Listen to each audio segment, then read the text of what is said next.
Assalamualaikum warahmatullahi wabarakatuh. Perkenalkan, nama saya Risala Nurmasita dan teman saya Selamat Afrizal dari kelompok 6.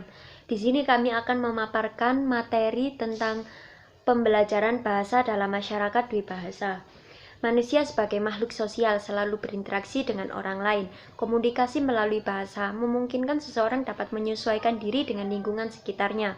Hal ini sejalan dengan pendapat Reger, dikutip Sibarani tahun 1992, 18 menyatakan bahwa bahasa adalah sistem simbol-simbol bunyi ucaran yang digunakan anggota masyarakat sebagai alat berinteraksi dengan keseluruhan pola budaya mereka.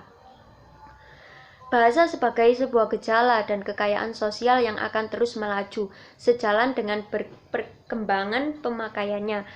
Hair dan Agustina 2004-15 menyatakan bahwa bahasa itu bersifat unik dan universal. Unik artinya memiliki ciri atau sifat khas yang tidak dimiliki bahasa lain, dan universal berarti memiliki ciri yang sama yang ada pada semua bahasa. Pengertian tentang kedwibahasaan sebagai salah satu masalah kebahasaan terus mengalami perkembangan. Hal ini disebabkan oleh titik pangkal pengertian kedwibahasaan yang bersifat relatif. Relatif demikian terjadi karena batasan seseorang untuk bisa disebut sebagai dwibahasawan bersifat arbitrer. Sehingga pandangan tentang kedwibahasaan berbeda antara yang satu dengan yang lain. Untuk dapat menggunakan dwibahasa, tentunya seseorang harus menguasai kedua bahasa itu. Pertama, bahasa ibunya sendiri atau bahasa pertamanya, dan yang kedua adalah bahasa lain yang menjadi bahasa keduanya. Orang yang dapat menggunakan kedua bahasa itu disebut orang yang kedwibahasawan. Dalam bahasa Indonesia juga disebut dwibahasawan, sedangkan kemampuan untuk menggunakan dua bahasa disebut bilingualitas. Dalam bahasa Indonesia disebut juga kedwibahasaan.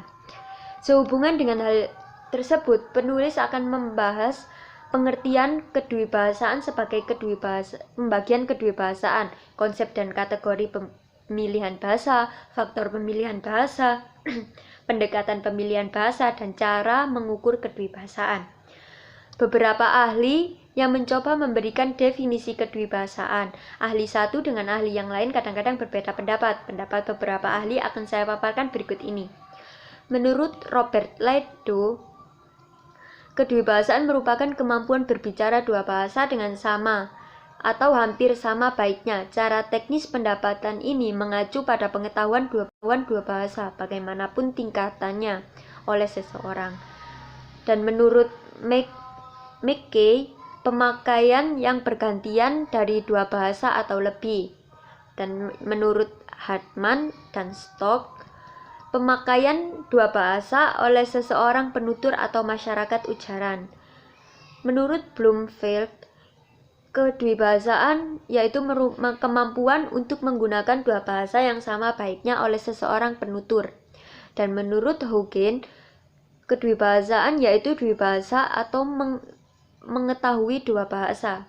Setiap ahli berbeda pendapat dan pandangan yang berbeda. Robert Ledo menekankan seseorang disebut dwibahasawan bila mereka memiliki kemampuan dua bahasa dengan sama atau hampir sama baiknya. Menurut McKay mengatakan bahwa seseorang disebut kedwibahasaan asal mereka melakukan pemakaian secara bergantian dua bahasa atau lebih.